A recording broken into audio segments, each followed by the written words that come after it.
വാർത്തകളുടെ വിശദാംശങ്ങളിലേക്ക്. സംഘപരിവാർ സഹയാത്രികൻ ടി.ജി. മോഹൻദാസിനെ തിരുവനന്തപുരത്ത് കോടതിയിൽ ഹാജരാക്കി. കോടതിയിലേക്ക് എത്തിച്ച ടി.ജി. മോഹൻദാസിന് നേരെ എസ്.എഫ്.ഐ. പ്രവർത്തകർ കരിങ്കൊടി കാണിച്ചു.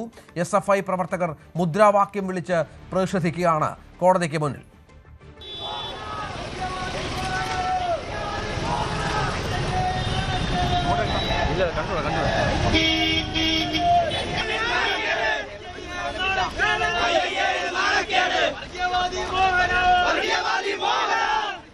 തിരുവനന്തപുരം ജനറൽ ആശുപത്രിയിൽ എത്തിച്ച് വൈദ്യപരിശോധന നടത്തിയ ശേഷമാണ് ടി.ജിയെ കോടതിയിലേക്ക് എത്തിച്ചത്.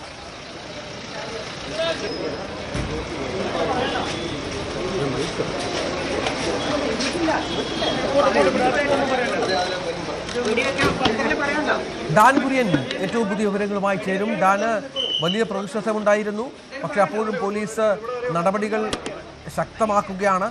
എന്തൊക്കെയാണ് മറ്റു വിവരങ്ങൾ? എസ്.എഫ്.ഐ. പ്രവർത്തകരുടെ വലിയ പ്രതിഷേധത്തിനിടയിലാണ് ടി.ജി. മോഹൻദാസിനെ വഞ്ചൂർ ACJM-ന് മുമ്പിൽ നടപടിക്രമങ്ങളുടെ ഭാഗമായി അല്പസമയം മുമ്പ് പോലീസ് എത്തിച്ചിരിക്കുന്നത്.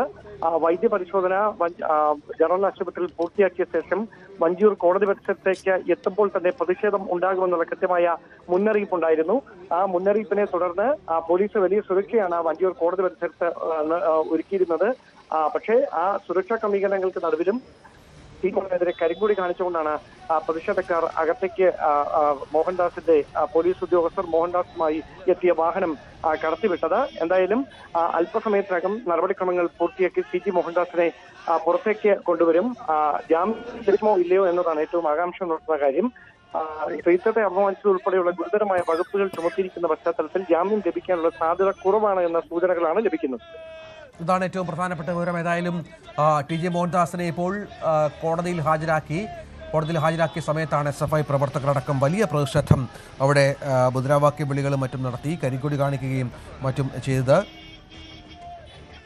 ഇന്നലെയാണ് ടി.ജി. മോഹൻദാസിനെ അറസ്റ്റ് ചെയ്ത് അതിനുശേഷം ഇന്നലെ അർദ്ധരാത്രിയോടുകൂടി തന്നെ അദ്ദേഹത്തെ തിരുവനന്തപുരത്ത് എത്തിക്കുകയും തുടർന്ന് നിയമ നടപടികളുമായി വൈദ്യപരിശോധന അടക്കമുള്ള നിയമ നടപടികളുമായി മുന്നോട്ട് പോവുകയുമായിരുന്നു.